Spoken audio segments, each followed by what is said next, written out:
அட வீட்டுக்கும் வீட்டுக்கும் வாசப்படி வேணும், திருப்பூட்டுக்கும் பாட்டுக்கும் தாளஞ்சதி வேணும், நல்ல வாசல் இல்லா வீடோ ஒரு தாளம் இல்லா கூட்டோ தட்டி தருங்கிட தருங்கிட தருங்கிடத்தோ. அட வீட்டுக்கு வீட்டுக்கு வாசப்படி வேணும், திருப்பூட்டுக்கும் பாட்டுக்கும் தாளஞ்சதி வேணும்.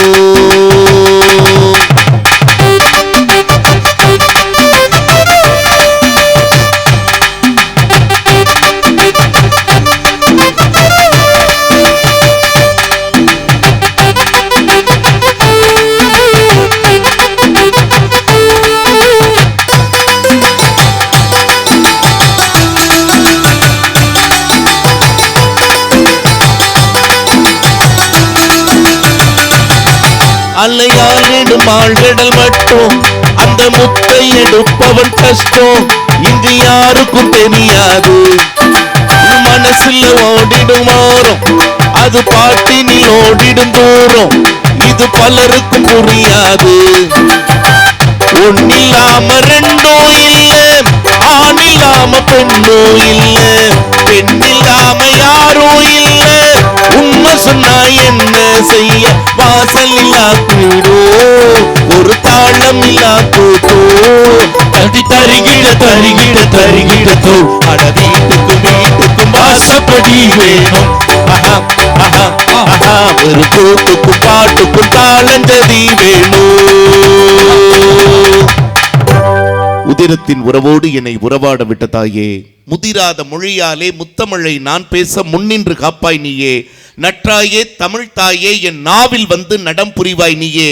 எங்கேனும் பிழை இருந்தால் நீ பொறுப்பாய் இங்கு தாயே.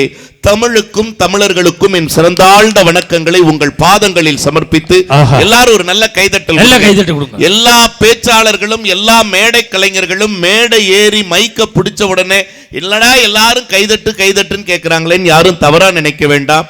ஒரு மனிதன் பிறக்கின்ற போது அவனுக்கு கிடைப்பது தாயினுடைய நாக்கிலிருந்து பிறக்கிற தாலாட்டு. அதே மனிதன் இந்த மண்ணை விட்டு நீங்குகின்ற போது அவனுக்கு கிடைப்பது உற்றார் உறவினர்கள் உடன் பழகியவர்களின் கண்களில் இருந்து வழிகிற நீராட்டு. எங்களை போன்ற மேடை கலைஞர்களை வாழ வைப்பது உங்கள் கைதட்டல் என்கிற பாராட்டு. என்ன அழகா கைதட்டி ரசிக்கிறாங்க. உண்மையிலுமே நடுவர் அவர்களே, வெளிநாட்டிலும் தாய்மார்கள் இருக்காங்க. அற்புதமான நம்முடைய பொத்தனூர் மாதிரியான கிராம பகுதியிலும் தாய்மார்கள் இருக்காங்க. ரெண்டு தாய்மார்களுக்கு ஒரு பெரிய வித்தியாசம் இருக்கு. என்ன வித்தியாசம்? வெளிநாட்டு தாய்மார்களும் ஓடிக்கொண்டிருக்கிறார்கள், நம் கிராமத்து தாய்மார்களும் ஓடிக்கொண்டிருக்கிறார்கள். ரெண்டு பேருடைய ஓட்டத்துக்கு ஒரு வித்தியாசம் இருக்கு. என்ன வித்தியாசம்? வெளிநாட்டு தாய்மார்கள் ஏன் ஓடுறாங்க தெரியுங்களா? உடல் இளைப்பதற்காக ஓடிக்கொண்டிருக்கிறார்கள். பொத்தனூர் மாதிரியான கிராமத்து தாய்மார்கள் ஏன் ஓடிக்கிட்டு இருக்காங்க தெரியுங்களா? தங்கள் பிள்ளைகள் பிழைப்பதற்காக ஓடிக்கொண்டிருக்கிறார்கள் அப்படின்னு சொன்னா அத்தனை பெருமக்களின் பாதங்களுக்கும் அன்பான வணக்கங்களை சொல்லி ஒரே ஒரு அனுமதி கொடுங்க. என்னப்பா? ஒரே ஒரு அனுமதி. உங்களுடைய அனுமதியோட நீங்க அனுமதி கொடுத்தீங்கன்னா உங்க பெருமையை ஒரு வார்த்தை நம்ம கும்பாபிஷேக விழா மேடையில சொல்லிட்டு என் அணிக்கு சாதகமா ரெண்டு வார்த்தை நான் பேசுறேன். என்னைய பத்தி சொல்றதுக்கு என்கிட்டே அனுமதி கேட்கணுமா? உங்களை பத்தி கேட்கறதுக்கு உங்களை பத்தி சொல்றதுக்கு உங்ககிட்ட அனுமதி கேட்டுட்டே சொல்றேன். என்னைய கேட்காம என்னைய பத்தி என்னென்னமோலாம் சொல்றாங்கடா. உங்களை கேட்காம உங்களை பத்தி என்னென்னமோ சொல்றாங்கன்னா குத்தம் குறைய அதான் சொல்றாங்க. அண்ணே உங்களுக்கும் சொல்றேன், இங்க கூடி இருக்கக்கூடிய சொந்தங்களுக்கும் சொல்றேன், நம்மளை பத்தி யாராவது ஒருத்தர் குறை சொல்றாங்கன்னா உண்மையா அந்த குறை சொல்றவங்களையே நினைச்சுக்கிட்டு இருந்தோம்னா வாழ்க்கையில அடுத்த கட்டத்துக்கு முன்னேற முடியாதுங்கிறது உண்மைனா ஒரு கைதட்டல் கொடுங்க. குறை சொல்றவங்களே நினைச்சுக்கிட்டு இருந்தோம்னா வாழ்க்கையில வாழ்க்கையில குறைக்காத நாயும் இல்லை, குறை சொல்லாத வாயும் இல்லை. கைதட்டல் கொடுங்க. நீங்க குறை சொல்ற வாயை ஒரு செங்கக்கல்ல வச்சு அடைச்சா கூட அந்த செங்கக்கல்லு சரியா வேகலைன்னா அதுல ஒரு குறை சொல்லதானே செய்யும். குறைகளை விடுங்க. நம்ம என்னைக்குமே சொல்றேன், அற்புதமான சொந்தங்கள் எவ்வளவு அழகா உண்மையிலுமே அந்த தாய் அவ்வளவு மன மகிழ்ச்சியோட காத்திருக்கிறா. நாளை காலை கும்பாபிஷேக விழாவை பார்ப்பதற்காக அந்த தாய் காத்திருப்பதை போல அவள் பெறாத அவள் மடியில் தவழுகிற பிள்ளைகளை போல அத்தனை மக்கள் ஒரு கைதட்டல் கொடுங்க. இந்த கும்பாபிஷேக கும்பாபிஷேக விழாவை பார்க்கிற பாக்கியம் நமக்கு எத்தனை பேருக்கும் கிடைச்சிருக்கிறதுனா நம்ம எத்தனை கோடி புண்ணியம் பண்ணியிருப்போம். யோசிச்சு பாருங்க. நடுவர் அவர்களே வந்தாங்கல்ல, உங்களுடைய பெருமையை ஒரு வார்த்தை சொன்னாங்க. சொல்லலையப்பா. தேவகோட்டை மகாராஜன்னா யாரு? யாரு? ஊருக்குள்ள அவருக்கு என்ன பேரு? தேவகோட்டை மகாராஜன்னா யாரு? ஊருக்குள்ள அவருக்கு என்ன பேரு? தேவகோட்டை மகாராஜன்னா யாரு? விழாக்குழு கவனத்திற்கு. இது மாதிரி பதறிட்டாங்கன்னா மறுபடியும் டீ கேட்கறாங்கன்னு அர்த்தம். இவங்க சிக்னல் பூரா எனக்கு தெரியும். எங்களை எல்லாம் அறிமுகப்படுத்தும் போதுன்னே, தம்பி இந்த தொலைக்காட்சி, கௌதமி அவர்கள் அந்த தொலைக்காட்சி, ராணியம்மா அந்த தொலைக்காட்சி, ஜெய்சங்கர் அந்த தொலைக்காட்சின்னு ஒவ்வொருத்தருக்கும் ஒரு தொலைக்காட்சியை சொன்னீங்க. ஆனா எல்லாரும் பாக்குறாங்க நம்ம நடுவர் எந்த தொலைக்காட்சி? நம்ம நடுவர் நீங்க தொலைக்காட்சியில் சாரா ஒரு எங்களை மாதிரியான ஒரு பேச்சாளர் எங்களை அறிமுகப்படுத்தினார். என்ன அதை விட இன்னைக்கு நான் சொல்றேன், யூடியூப் புகழ் இத்தனை பேர் இருக்கீங்க. 2 விஷயம் சொல்றேன். இங்க 2 யூடியூப் சேனல்ல போட்டோ பண்ணிட்டு இருக்காங்க, படப்பிடிப்பு பண்ணிட்டு இருக்காங்க. இதே நாங்க கரூர் வருகிற போது, பரமத்தி வருகிற போதெல்லாம் அங்க இருக்கக்கூடிய ஒரு சுமை தூக்கும் தொழிலாளி எங்க அண்ணனை வந்து பார்க்காம போக மாட்டார். என்னையா அப்படின்னு கேட்டா, ஒன்னும் இல்லையா, காலையிலிருந்து இரவு வரைக்கும் இங்க தான் மூட்டை தூக்குவேன். இரவு நேரம் ஆயிட்டா கொசுக்கடியில் இந்த பஸ் ஸ்டாண்ட்லயே படுத்திருப்பேன். தூக்கம் வராதப்ப செல்போனை நோண்டுனா சிரிக்க சிரிக்க நீங்கள் பேசுகிற அந்த பேச்சை கேட்டுதான் என்னுடைய சுமைகளை மறந்து நான் சுகமாக தூங்குவேன்னு ஒரு சுமை தூக்கும் கைதட்டல் கொடுங்க. அண்ணனுக்கான பாராட்டுங்க. நீங்க சொல்லுங்கண்ணே. எல்லாரும் யூடியூப்ல பாக்குறதுக்காக ஒவ்வொரு நாளும் 3 மணி நேரம் 4 மணி நேரம் இந்த மேடையில் உட்காந்து யூடியூப்ல பேசி இப்போ யூரின் டீப்பு பிரச்சனை ஆகி உட்காந்துருக்கிறது எனக்கு மட்டும்தான் தெரியும். நடுவர் அவர்களே, இன்னொருபடி உங்களை பத்தி சொல்லணும்னா, இங்க இருக்கிற பெருமக்களுக்காக நான் சொல்றேன். ஒரு காலத்துல எல்லாம் சன் டிவில அசத்த போவது யாருன்னு ஒரு நிகழ்ச்சி வந்தது, பெரியவங்களுக்கு தெரியும். இப்ப சமீபமா விஜய் டிவில கலக்க போவது யாருன்னு ஒரு நிகழ்ச்சி வருது, நீங்க பார்த்திருக்கலாம். அது ஒரு நகைச்சுவை நிகழ்ச்சி. அந்த நகைச்சுவை நிகழ்ச்சியில யார் யாரோ நகைச்சுவை பேசுற மாதிரி காட்டுவாங்க. யார் யாரோ நகைச்சுவை பேசுறது உண்மைதாங்க. ஆனால் அவர்கள் பேசுகிற நகைச்சுவைக்கெல்லாம் சொந்தக்காரர், கிரியேட்டர் யாருன்னு கேட்டா, எங்கள் அன்பு அண்ணன், இன்றைய அற்புதமான பட்டிமன்ற நடுவர், மேடை கலைவாணர் தேவகோட்டை மகாராஜன் சொன்னா, அங்க டிவில ஒரு ஜோக் எழுதி கொடுத்தேன்னா எனக்கு 500 ரூபா கொடுப்பாங்க. சரி, அத அவங்க பேசிட்டு டிவில 50,000 ரூபாய் சம்பளம் வாங்கிட்டு கார்ல சுத்துறாங்க. சரி, நான் இன்னும் பை தூக்கிட்டு பஸ் ஸ்டாண்டா சுத்திக்கிறேன். விதி இது. உங்க நகைச்சுவையை பயன்படுத்தி அவங்க ஏரோப்ளேன்ல போறாங்க, ஹெலிகாப்டர்ல போறாங்க, நீங்க இன்னும் எளிமையா பஸ்ல தான் வரீங்க. இன்னைக்கு நம்ம சமூகத்துக்கு முன்னாடி இருந்து சொல்றேங்க, என்னைக்குமே ஏற்றத்தை விட எளிமை தாங்க பெருமை. எளிமை தான் பெருமை. ஏன் தெரியுங்களா? இந்த புத்தன் ஒரு அறிஞன் இருந்தார், அந்த ஞானி அப்படி தரையில உட்கார்ந்து இருந்தாரு, எல்லாம் உட்கார்ந்த மாதிரி. அந்த வழியா போன ஒருத்தன் கேட்டான், சாமி நீங்க எவ்வளவு பெரிய ஆளு, புத்தர் உங்க பேரு, நீங்க போய் தரையில உட்கார்ந்து இருக்கலாமான்னா, புத்தன் சிரித்துக்கொண்டே சொன்ன வார்த்தை என்ன தெரியுமானே? என்ன? தரையில் அமர்ந்திருப்பவன் ஒருபோதும் தவறி விழுவதற்கு வாய்ப்பே இல்லைன்னு சொன்னா. அந்த எளிமைதான் நடுவர் அவர்களே உங்களுடைய பெருமை. நல்லா நிமிர்ந்து உட்காருங்கண்ணே. என் அமைப்பே அப்படித்தாயா. உண்மை நடுவர் அவர்களே, எவ்வளவு அழகா உட்கார்ந்து சிரிக்க சிரிக்க பேசுறீங்க. எனக்கு இந்த இடத்துல என்னன்னா, உங்க மேல ஒரு சின்ன வருத்தம். என் மேல என்னப்பா வருத்தம்? ஒரே ஒரு வருத்தம், அதையும் நான் மேடையிலே சொல்லிடுறேன் நடுவர் அவர்களே. போன வாரம் பட்டுக்கோட்டை பக்கம் போயிருந்தோம். கைதட்டல் கொடுங்க. சும்மா நகைச்சுவை 1 மணி நேரம். இன்னைக்கு நீங்க மேடையில் என்ன பண்ணீங்க? நேரத்தின் அருமை கருதி கும்பாபிஷேக நேரம், மக்கள் காலையில் கும்பாபிஷேகம் பார்க்கணும், கடன்னு அழகா நிகழ்ச்சியை கொண்டு போகணும்னு எல்லாருக்கும் சொல்லியிருந்தீங்க. 21 நகைச்சுவை இன்னைக்கு முன்னுரையில் சொன்னார். ஒரு கைதட்டல் கொடுங்க. 21 நகைச்சுவை நான் உட்காந்து கவுண்ட் பண்ணிட்டே இருந்தேன். ஆனா அதுவே போன வாரம் பட்டுக்கோட்டை, போன வாரம் புதன்கிழமைங்க பட்டுக்கோட்டை நிகழ்ச்சி 60 நகைச்சுவை. கைதட்டல் கொடுங்க. முன்னுரையில மட்டும் நான் ஸ்டாப்பா 60 நகைச்சுவை. பின்னி பெடல் எடுத்தாரு 60 நகைச்சுவை. இதுல என்ன பெருமை தெரியுங்களா? ஒரு ஆள் சிரிக்கல. இங்க கேட்டாங்களாடா அத? ஒரு பெருமை. இதாடா பெருமை? ஒரு விளம்பரம். இதாடா விளம்பரம்? 61வது ஒரு நகைச்சுவை சொன்னாருக்கா. உங்களை மாதிரி பெண்கள் பகுதியிலிருந்து ஒரு 4 பெண்கள் நாங்க பாருங்க, படார்னு ஒரு வயசான ஆயா ஒண்ணு தாய் கிழவி எந்திரிச்சு சிரிச்ச 4 பெண்களை ஒரு பார்வை, எங்க அண்ணனை ஒரு பார்வை பார்த்துட்டு ஒரே வார்த்தை தான் சொல்லுச்சு தாய் கிழவி. என்ன தெரியுமா? படிச்ச தம்பி தேவகோட்டையிலிருந்து வந்து பேசுது, உங்களுக்கு எல்லாம் என்னடி சிரிப்பு வேண்டி கிடக்கு, தம்பி நீங்க பேசுங்க, எவளும் சிரிக்காம நான் பார்த்துக்கிறேன். ஒத்த கிழவிதான் என் ஜோலியை முடிச்சா. அந்த கிழவியை கூப்பிட்டு பான்னு கூப்பிட்டு என் பக்கத்திலே சேர் போட்டு உட்கார வச்சு விழா குழுவில் தட்டு நிறைய ரஸ்தாளி வாழைப்பழம் வச்சிருந்தாங்க. சரி, 21 வாழைப்பழம் ஒரே சீப்பு. ஆ. கிளவி வாயை திறஞ்சாலே வாழைப்பழத்தை உரிச்சு வாயில வச்சிருவேன். பட்டிமன்றம் முடிகிற வரைக்கும் கிளவி 21 பழத்தையும் முடிச்சிருச்சு. நல்ல கெப்பாசிட்டி. ஒரு சீப்பும் காலி, பட்டிமன்றமும் காலி. சரி. போகும்போது ஃபோன் நம்பர் கொடுத்துட்டு போச்சு. தம்பி ம் ஃபோன் பண்ணுங்க அப்படின்னுச்சு. சரி. காலையில் ஃபோன் பண்ணேன். ஆயா ஆ. பட்டிமன்றம் எப்படி போச்சு? ம். நல்லா போகுது தம்பி அப்படின்னுச்சு. அதோடு முடிஞ்சுச்சு. ஒரே ஒரு சந்தேகண்ணே, இந்த கிழவிக பாஷை எல்லாம் உங்களுக்கு எப்படி? எனக்கு எப்படிப்பா தெரியாம போகும்? நான் தினம் 2 கிளவிகளோட தானே பட்டிமன்றம் பேச போறேன். எனக்கு எப்படி கிளவிய பாஷை தெரியாம போகும்? அடாடா அண்ணே, இந்த ஊருக்கு வந்திருக்கோம், மக்கள் அற்புதமா கேட்டுட்டு இருக்காங்க. இங்க அவங்க அத்தனை கேள்வி கேட்டாங்கல்ல, எனக்கு என்ன தெரியுமா டவுட், இங்கயே இந்த போடு போடுதே, வீட்டுல இந்த அம்மா என்ன போடு போடும்? அங்க பேச முடியாம தாண்டா இங்க வந்து பேசுறாளுவா. அங்க பேசினா மாமியா வாயில கடப்பாரே விட்டாட்டு, இங்க பேசினா 15,000 ரூபாய் கவர் போட்டு கொடுப்போம். அத்தனை கேள்வி கேட்டாங்கல்ல, நீங்களும் சளைக்காம பதில் சொன்னீங்கல்ல. உங்க தம்பி தானே நானே, உங்க அனுமதியோட ஒரே ஒரு கேள்வி கேட்டுக்கிட்டு, நல்ல கேள்வி. மக்களுக்கு என்ன விடிஞ்சா கும்பாபிஷேகம், இந்த மேடையில தான் அந்த கேள்வியை கேட்க முடியும். மக்களுடைய வாழ்க்கைக்கு பயன் தர்றதுக்காக கேளியா, ஒரே ஒரு கேள்வி, சிம்பிளான கேள்வி கேளியா.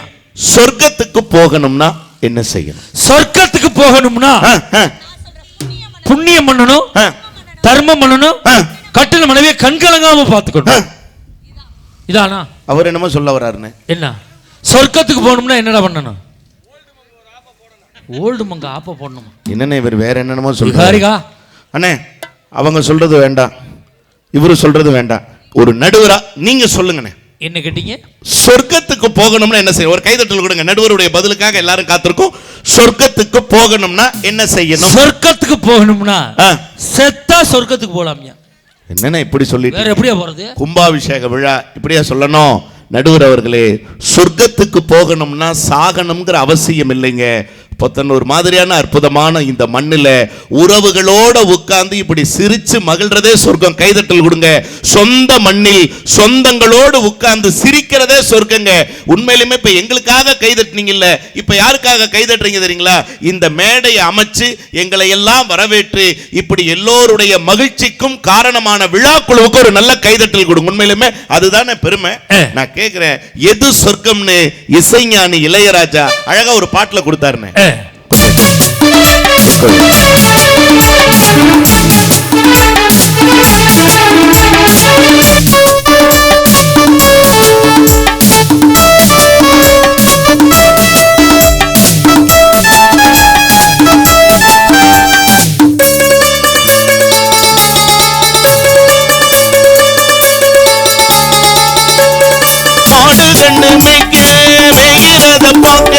மந்தவெளி இன்று இல்லையே, ஆடும் மொழியாட்டம் போட்டு விளையாட அரச மர மேடை இல்லையே.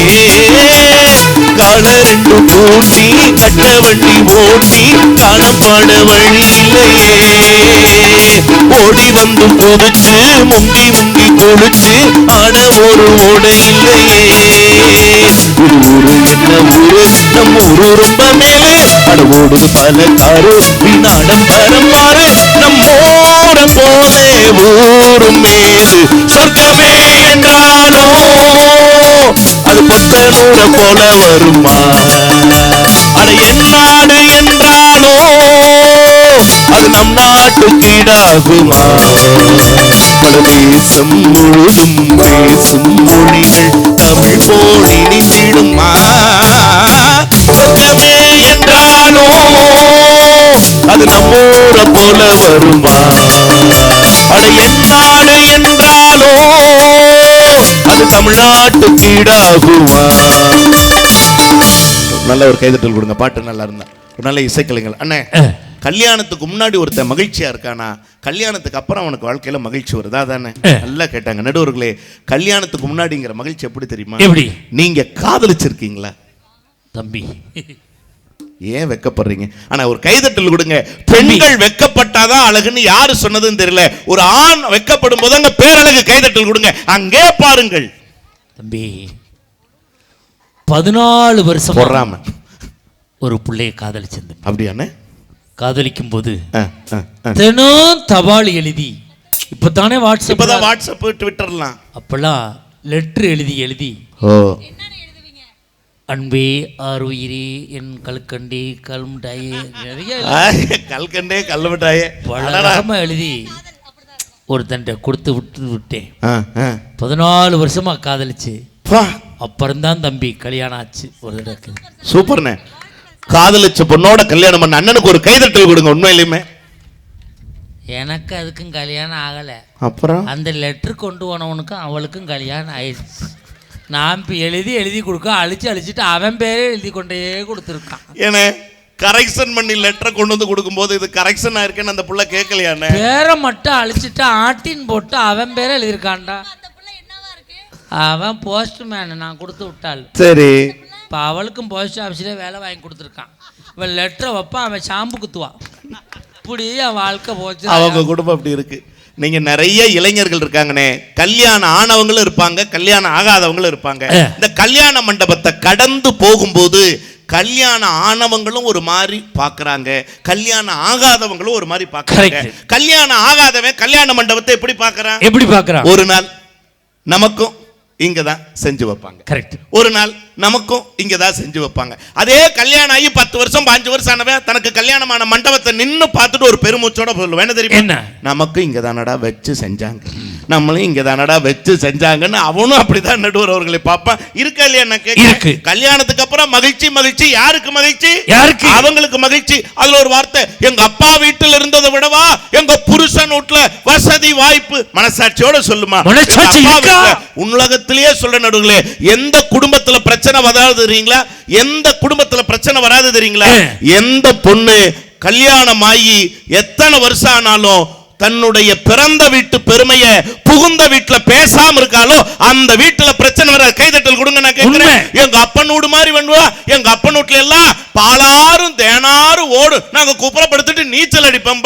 பார்த்தா பாத்ரூமுக்கு கதவே இருக்காது, சாக்க கட்டி தொங்க விட்டுருப்பாங்க. உங்க லட்சணம் பேசாம கதவு போடுறக்காவது நாங்க ஹெல்ப் பண்ணுவோம் என்று நம்ம வாழ்க்கை கொடுத்தது. சரி, இவ்வளவு பேசுறா இல்ல? உண்மையிலே சொல்லுங்கண்ணே, குளிக்கும் போது எண்ணெய் போட்டு குடிச்சா, எண்ணெய் போட்டு குளிச்சா உடம்புக்கு நல்லது. Mysore sandal, Pears soap, Lux soap, Cinthol soap, Lifebuoy soap, ஆளுக்கு ஒரு சோப் சொல்லியிருக்காங்க. அது எல்லாம் ஹமாம். அங்க ஒரு ஆயா அம்மாம் தம்பி இந்த லிஸ்ட்ல அம்மாமையும் சேர்த்துக்க. நான் சொல்ற ஒண்ணு மட்டும்தான் நல்லது. குளிக்கும் போது எண்ணெய் போட்டு குளிச்சா நல்லது தெரியுமா? என்னென்ன போடணும்? கதவை தாப்பா போட்டு குளிச்சா நல்லது. அவ்வளவுதான். அதுக்கப்புறம் நீங்க பேசலாம். இவ்வளவு பெருமை. நான் சின்ன வயசுல நான் எங்க அப்பாட்ட போய் கேட்பேன், அப்பா வீட்டுக்கு எப்ப விருந்தாளிங்க வருவாங்கன்னு கேட்பேன். எங்க அப்பா சொன்ன, கண்ணு காக்கா கத்துனா வருவாங்க சாமிம்பார், காக்கா கத்துனா வருவாங்க சாமிம்பார். எப்பப்பா போவாங்கன்னு? உங்க அம்மா கத்துனா போயிருவாங்க சாமிம்பார். வீட்டுக்கு விருந்தாளிக்கு அம்மா கத்துச்சா? இப்ப வரைக்கும் கத்திக்கிட்டு இருக்காங்க நடுவர் அவர்களை. யோசிச்சு பாருங்க. சாதாரணமாங்க அண்ணே, ஒருத்தன் சாமியார், நல்ல சாமியார்ட்ட போனா, சாமி எனக்கு ஒரே ஒரு வரம் கொடுங்கன்னா. என்னப்பான்னு கேட்டாரு. ஒண்ணு இல்ல சாமி, சிம்பிளான வரம் தான். கொண்டாட்டி வான்னா வரணும், போனா போகணும், உட்காருனா உட்காரணும், நில்லுனா நிக்கணும், சமைனா சமைக்கணும், சோறு போடுனா போடணும். இவ்வளவுதான். சாமியார் சொன்னாரு, வரத்தை கேட்க சொன்னா வாழ்க்கையவே கேட்கறியாடா. சாமி உண்டி எல்லாம் 50,000 போடுறேன், பார்த்து அட்ஜஸ்ட் பண்ணி கொடுங்கன்னா. சாமியார் சொன்னாரு, நான் உனக்கு 5 லட்சமா தரேன், எது மாதிரி கேட்காதேன்னா. ஏன் சாமின்னா, அது முடியாம தாண்டா நான் சாமியாரை வந்து உட்கார்ந்துருக்கேன், ஏன்டா ஆரம்பிச்ச இடத்துக்கே கூட்டிட்டு போறேன்னா. எங்க அண்ணா சாமியாரா? எங்க அண்ணன் சாமிக்கெல்லாம் சாமிமா. நான் சாமி. அந்த சாமியாருக்கு ட்ரெயினர் யாருன்னு நினைக்கிறீங்க? எங்க அண்ணன் தான். சாமியாருக்கு ட்ரைனிங் கொடுத்துருக்கேன். நடுவர் அவர்களே வந்ததுல இருந்து அதுல வேற நீங்க வேற மாப்பிள்ளை அழைப்ப சொன்னீங்க பாருங்க. உண்மையிலுமே இந்த மாப்பிள்ளை அழைச்சிட்டு வரும்போது மேலக்காரரு ஒரு வாத்திய நட அடிச்சு கட்டுவார் பாத்தீங்களா? டும் டக்க டக்க டக்க டும் டக்க டக்க டக்க டும் டக்க டக்க டக்க டும் டக்க. மாப்பிள்ளை ஏய் சூப்பர்ப்பா, நமக்காக தான் வாத்தியக்காரர். அது அப்படி இல்லை, நல்லா கேட்டு பாருங்க ஆம்பளைகள்லாம். டும் டக்கட் அப்படின்னு என்ன? ஓடி போடா கட்டு நீனா விளங்க மாட்ட, ஓடி போடா கட்டு நீனா விளங்க மாட்ட, ஓடி போடா. பாத்தீங்களா? இனி யார் கல்யாணத்துக்கு போனாலும் இந்த ஞாபகம் தான் வரும். இன்னொன்னு ஓடி போடா. அதே நேரத்துல இந்த கட்டி மேல அப்ப நல்ல கேட்டு பாருங்க ஆம்பளைகளை, மாட்டிக்கிட்டா மாட்டிக்கிட்டா மாட்டிக்கிட்டா மாட்டிக்கிட்டா மாட்டிக்கிட்டா மாட்டிக்கிட்டா மாட்டிக்கிட்டா. அந்த நேரத்துல இங்கெல்லாம் சிவாச்சாரியர்கள் எவ்வளவு அழகா கும்பாபிஷேகத்துக்கு யாகசாலையில பூஜை பண்ணாங்க. அந்த ஐயர் சொல்லுவார் என்ன தெரியுங்களா, மாப்பிள்ள நல்ல நேரம் முடியறதுக்குள்ள தாலியை கட்டுங்க. ஏன் தாலி கட்டினா அவனோட நல்ல நேரம் அதோட முடிஞ்சதுன்னு அர்த்தம். உணர்ந்தவங்க பாருங்க அப்படி இங்க சிரிச்சுட்டு இருக்காங்க. ஆனே பொண்ணு இங்க இருக்கும், மாப்பிள்ள அங்க இருப்பாரு, ரெண்டு பேரும் இடைவெளியோடு இருப்பாங்க. இந்த இடைவெளியை குறைச்சு ரெண்டு பேரையும் ஒண்ணு சேர்க்கிற முதல் ஆள் யார் தெரியுமா? போட்டோகிராஃபர் தான்.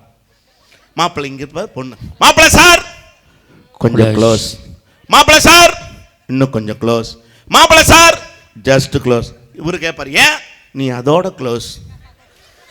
அதை விட போட்டோகிராஃபர் இன்னொரு சொல்லுவார், மாப்பிள்ள சார் கடைசியா ஒரு தடவை சரிங்க பாப்பா, எங்க சார் எங்க சார் எங்க சார் எங்க சார் அந்த ஒரு போட்டோ கைதட்டுங்க சார். உண்மையா எல்லார் வீட்டு காலையும் மாப்பிள்ள இப்படி சிரிச்ச மாதிரி ஒரு கோட்டு போட்டு நிப்பாரு வருங்க. அன்னைக்கு சிரிச்சாதான் சார் மாப்பிள்ள கைதட்டல் கொடுங்க சார். உண்மையா கேட்கிறேன், அதுக்கப்புறம் எங்கம்மா சிரிக்க விட்டீங்க? சிரிப்பு கடைசி சிரிப்பா இருக்கும். அன்னைக்கு நீங்க சிரிக்க மாட்டீங்க, மறுநாள்ல இருந்து சிரிக்க ஆரம்பிச்சிரு, மறுநாள்ல இருந்து பேசாம உட்கார ஆரம்பிச்சிருவான்.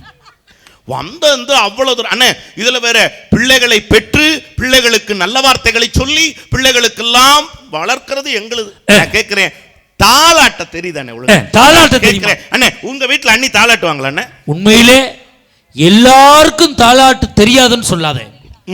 என் மனைவி மாதிரி தாலாட்டு பாட்டு பாட தெரியாது. அப்படியாண்ணே? அவ்வளவு அருமையா தாலாட்டு பாட்டு பாடுவா. ஒரு கைதட்டல் கொடுங்க. என் மனைவி திருவையாறு இசைக்கல்லூரியில முறைப்படி இசை படிச்சவன். Super super super. உங்களுக்கு சொல்லி கொடுத்துட்டு போறேன், சொல்லி கொடுங்க, நீங்க கத்துக்கங்க. அப்படி புள்ளைய தொட்டில போட்டு தாளாட்டுவா பாருங்க. அண்ணே ஒண்ணு காட்டுங்க அண்ணே.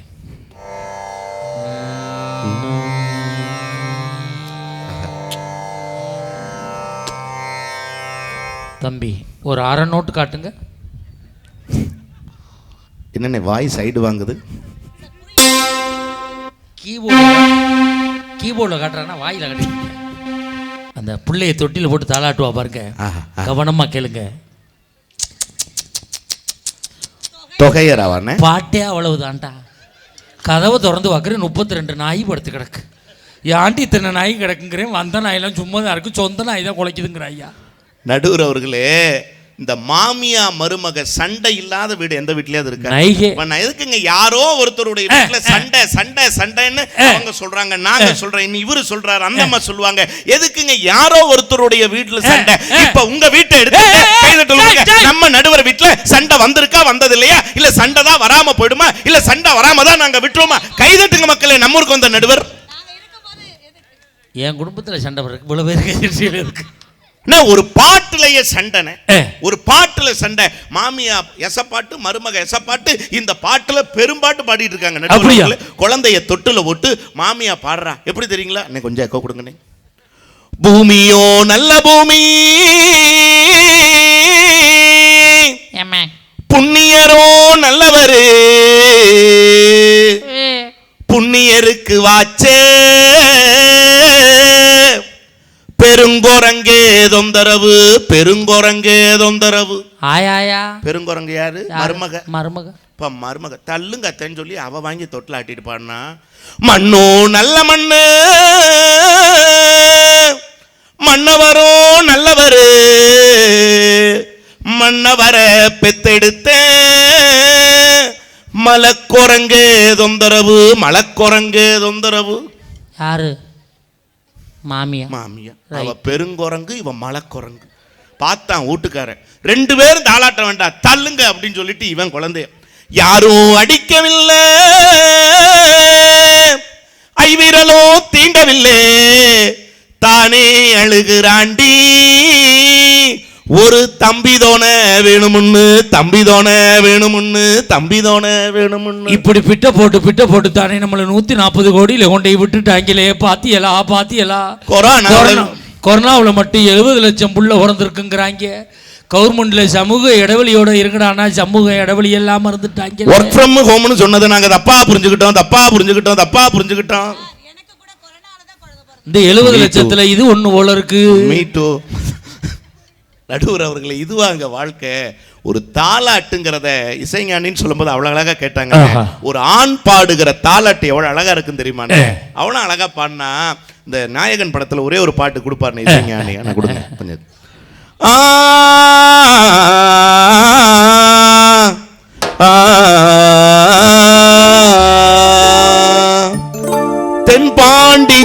தனிமையிலே தேரோடும் வீதியிலே மான் போல வந்தவனே யாரடிச்சாரோ யாரடிச்சாரோ யாரடிச்சாரோ யாரடிச்சாரோ வளரோ பிறையே தேயாதே இனியோ அழுது தேம்பாதே அழுதா மனசு தாங்காதே அழுதா மனசு தாங்காதே தென்பாண்டி நீலே தேரோடும் வீதியிலே மான் போல வந்தவனே யாரடிச்சாரோ யாரடிச்சாரோ யாரடிச்சாரோ யாரடிச்சாரோ.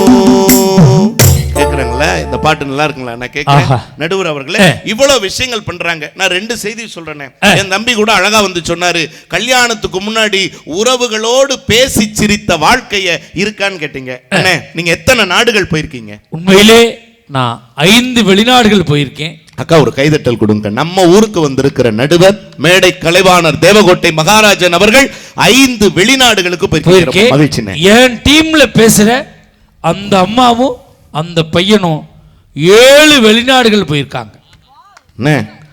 நடுவரே 5 வெளிநாடுகள் தான் போயிருக்கீங்க. அணியில பேசுற அம்மாவும் வாசிக்கிற அண்ணனும் எப்படி உங்களை விட கூடுதலா 2 நாடுகள் போயிருக்காங்க. என்னை விட எக்ஸ்ட்ரா 2 நாடு போயிருக்காங்க. எந்தெந்த நாடுகளுக்கு போயிருக்காங்க? ராம் நாடு, ஒரத்த நாடு. 2மே தமிழ்நாடு. உங்கள்கிட்ட பாஸ்போர்ட்டே இல்லை, எப்படி வெளிநாடு போறது? ஆனா உண்மையா சொல்றேங்க, அண்ணனோடு நாங்கள் தமிழகம் முழுவதும் அண்ணன் சொன்னாங்க, சென்ற ஆண்டு மே மாதம் நாங்க அப்படியே எங்கள் அணி மலேசிய நாட்டுக்கு தமிழ்ச்சங்கத்திற்கு பேசுவதற்காக நாங்க போயிருந்த. ஒரு கைதட்டல் கொடுங்க. உங்களை மாதிரி பெரியவங்களுடைய ஆசைகள் எங்களுடைய வளர்ச்சி. அண்ணன் சொன்ன மாதிரி அப்படி பேசி முடிச்ச நிகழ்ச்சி அற்புதமான ஹிட். இந்த மேடை அளவுக்குங்க டைனிங் டேபிள், சாப்பாட்டு மேஜை. மகாராஜன் சார் இங்க வாங்க அப்படின்னு, இது கிழக்கிந்திய உணவு, மேற்கிந்திய உணவு, இது சைனீஸ் ஃபுட்டு, இது ஜப்பானீஸ் ஃபுட்டு, உங்களுக்கு என்ன வேணும் சார் சாப்பிடுங்க. அம்மா உங்களுக்கு என்ன ரொம்ப விரும்பி சாப்பிடுவீங்க, என்ன சார் விரும்பி சாப்பிடுவீங்கன்னு அவங்க கேட்டதுக்கு நீங்க என்ன பதில் சொன்னீங்க? பழைய கஞ்சி இருந்தா கொடுங்கன்னு. பழைய சோறு இருந்தா கொடுங்க. நாங்க எவ்வளவு உயரத்திற்கு போனாலும் பழமையை மறக்க கூடாதுங்கிற அண்ணனுக்கு ஒரு கைதட்டல் கொடுங்க. ஆனா உண்மை சொல்ற நடுவர் அவர்களே, நீங்க 5 வெளிநாடுகள், இங்க பார்த்துக்கிட்டு இருக்கிறவங்க எத்தனையோ பேர் வெளிநாடுகள்ல இருக்கலாம், வெளிநாட்டுக்கு போயிருக்கலாம், வெளி மாநிலங்களுக்கு போயிருக்கலாம், வெளி ஊர்களுக்கு கூட போயிருக்கலாம், பெரிய பெரிய ஸ்டார் ஹோட்டல்ல கூட நீங்க சாப்பிட்டுருக்கலாங்க. ஆனா எந்த வெளிநாட்டிலும், வெளி மாநிலத்திலும், வெளி ஊரிலும், ஸ்டார் ஹோட்டலிலும் கிடைக்காத ஒரு சுவை எங்க இருக்கு தெரியுமா? எங்க இருக்கு தெரியுங்களா? பெத்த தாய் கையால ஒரு வாய் பழைய சோறு வாங்கி குடிக்கும் போதுதான் அந்த சுவைக்கு இணையா எந்த ஸ்டார் ஹோட்டல் சுவையும் இருக்காது. நடுவர் அவர்களே, உண்மையிலே சொல்லுங்க. அந்த பெத்த தாய், நாங்க 5 பிள்ளை எங்க வீட்டுல ஒரு பாத்திரத்துல சாப்பாடை போட்டு குழம்பு ஊற்றி இப்படி பிசைஞ்சு ஆளுக்கு ஒரு உருண்டை கொடுப்பாங்க. வாங்கி சாப்பிட முடியும்னு என் பொண்டாடிக்கிட்டே சொல்கிறேன். அடியே 5 பேரும் உட்காந்துருப்போம், உருண்டை பிடிச்சி கொடுப்பாங்க, 5 பேரும் வாங்கி சாப்பிடுவோம்னு சொல்கிறேன். என் பொண்டாடி சொல்கிறா, நீங்கள் வாங்கி தின்ன குடும்பம் தானே அப்படின்னு கேட்குறாடா. நடுவர் அவர்களே, பெரிய விஷயத்தை ஈஸியாக காலி பண்ணி விட்டு. உண்மையாவே எல்லா குடும்பங்களும் பெத்த தாயிட்ட வாங்கி தின்ன குடும்பங்கள் தான். கைதட்டல் கொடுங்க. அது சிறுமையல்ல, வாழ்க்கையில என்றென்றைக்கும் பெருமை. நடுவர் அவர்களே, அந்த அம்மா கையில வாங்கி சாப்பிட்ட சுவை இருக்கு பாருங்க. அதை போய் மனைவிட்ட சொன்னா, உங்க அம்மா கிட்டே சாப்பிட வேண்டியதானே, இங்க என்ன தேவைக்கு என்னை கட்டிட்டு வந்தேன்னு இலக்காரமா பேசுறாங்களே. அம்மா கையில வாங்கி சாப்பிட்ட அந்த வாழ்க்கை, திருமணத்திற்கு முன்பான வாழ்க்கை, நடுவர் அவர்களை வாழ முடியுமா? இன்னைக்கு அழகா பாண்டவர் பூமிங்கிற அந்த பாட்டு எவ்வளவு அழகா கொடுத்தாங்க தெரியுங்களா?